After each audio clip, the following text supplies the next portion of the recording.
Hello everyone, welcome backs to Supriya's kitchen. आज मी तुमच्यासाठी घेऊन आलेली आहे स्पेशल कच्च्या केळ्यांचे कटलेट्सची रेसिपी. तर चला रेसिपीची सुरुवात करूया. या रेसिपीसाठी सगळ्यात महत्त्वाचं आहे कच्ची केळी. आता मी माझ्या रेसिपीसाठी 7-8 कच्ची केळी तोडून घेतलेली आहे. तुम्ही बघू शकताय. आता आपल्याला ह्या केळीची जी देठ आहे ती दोन्ही बाजूने कट करून बाजूला काढायची आहे.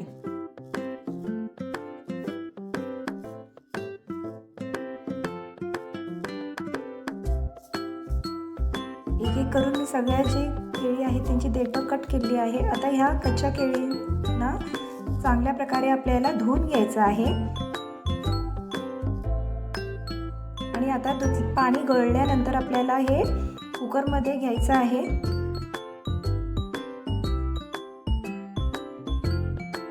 तुम्हाला जितके हवे तितके तुम्ही घेऊ शकता, ज्याच्यामुळे कटलेट्सची मात्रासुद्धा जास्त होते. आता कुकरमध्ये केळी मी घेतलेले आहे आणि आपल्याला जे पाणीचं लेवल आहे ते केळ्यांच्या वरतीपर्यंत ठेवायचं आहे, ज्याच्यामुळे ही केळी जी आहेत ती व्यवस्थितपणे शिजतील. आता मी याच्यामध्ये 1 तुकडा लिंबूचा सुद्धा ॲड करत आहे, ज्याच्यामुळे या कटलेट्सचा जो फ्लेवर आहे तो खूपच छान आंबट आणि तिखट असा येतो.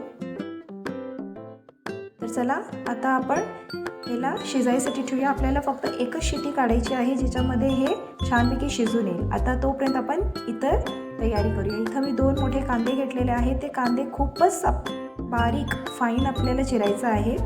तुम्ही बघू शकता मी कशा पद्धतीमध्ये हे कांदे चिरत आहे.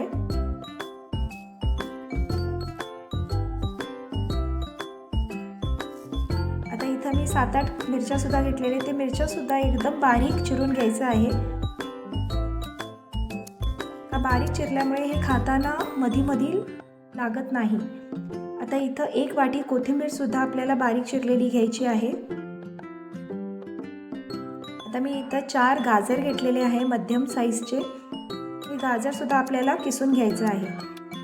तुम्ही बघू शकता की मी ह्याच्यामध्ये इतके जिन्नस घालत आहे, ज्याच्यामुळे हे कटलेट्स खूपच मुलांसाठी पौष्टिक आणि स्वादिष्ट होणार आहे.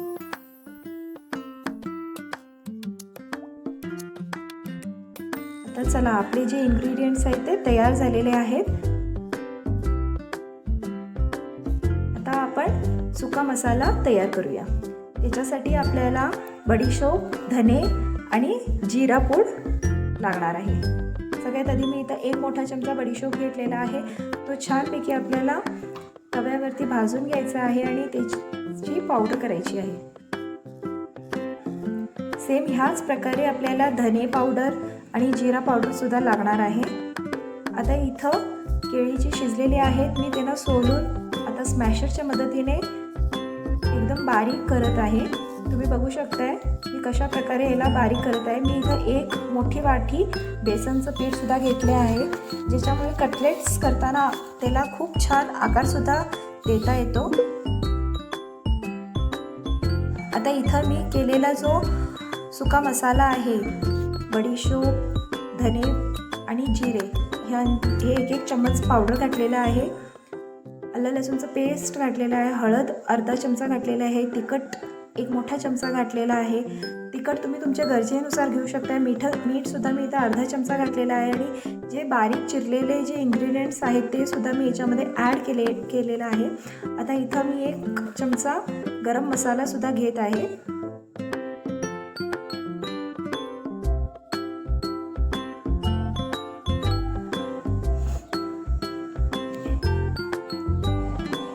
आता हे सर्व काही मिश्रण जे आहे आपल्याला एकजीव करून घ्यायचं आहे.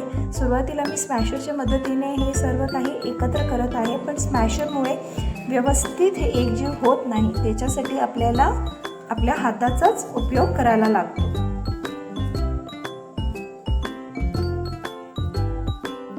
आता तुम्ही बघू शकताय मी हातानेच हे जे आहे मिश्रण, जे सारण हे व्यवस्थित मळून घेत आहे. का खाताना आपल्याला जे काही आपण ह्याच्यामध्ये घातलेलं आहे ते खाताना आपल्याला लागायला नको पाहिजे. मुलांना अजिबात संकळायला नको पाहिजेत की आपण ह्याच्यामध्ये काय काय घातलेलं आहे. जे सुके मसाले आहेत ते सुद्धा व्यवस्थितपणे पूर्ण मिश्रणमध्ये मिक्स व्हायला पाहिजेत. जसं आपण पिठाची कणिक मळतो त्याच प्रकारे आपल्याला हे सुद्धा मळायचं आहे. ह्याच्यामध्ये अजिबात पाण्याचा उपयोग करायचा नाही आहे. तर चला रेसिपीला सुरुवात करूया. इथं मी आता पॅन ठेवला आहे. पॅन गरम होईल तोपर्यंत आपण इथं कटलेट्स बनवायला सुरुवात करूया. सगळ्यात आधी आपल्याला आपल्या दोन्ही हातांना तेल लावायचं आहे, जेणेकरिता हे आपल्या हाताला चिकटणार नाही आणि व्यवस्थितपणे कटलेट्सचे शेपसुद्धा घडून येतील. जर तुम्ही ही रेसिपी फर्स्ट टाईम करत आहात तर काही प्रॉब्लेम नाही. का कटलेट्स करणे खूपच सोपं आहे. फक्त हाताला तेल लावायची गरज आहे. आणि हे जे कटलेट्स आहे आपल्याला जाडसर करायचे नाही आहेत. का जर आपण ह्याला खूपच जाड केलं तर ते आतून कच्चं राहणार. तुम्ही बघू शकता मी कशा प्रकारे हे कटलेट्स तयार केले आहेत.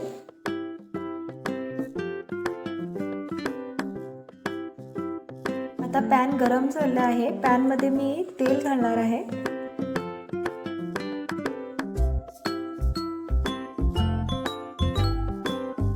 जर तुमचा आकार गोल येत नसेल तरी सुद्धा नंतर तुम्हाला ते आकार गोल करायचा आहे, ज्याच्यामुळे कटलेट दिसायला सुद्धा खूप छान वाटते आणि मुलं सुद्धा खूप आवडीनं खातात.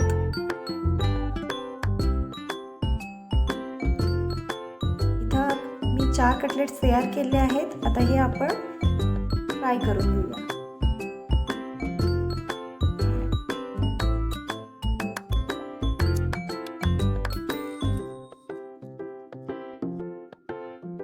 या कटलेट्सना तेल सुद्धा खूपच कमी लागते. याला तेलामध्ये तळायची सुद्धा गरज नाही आहे.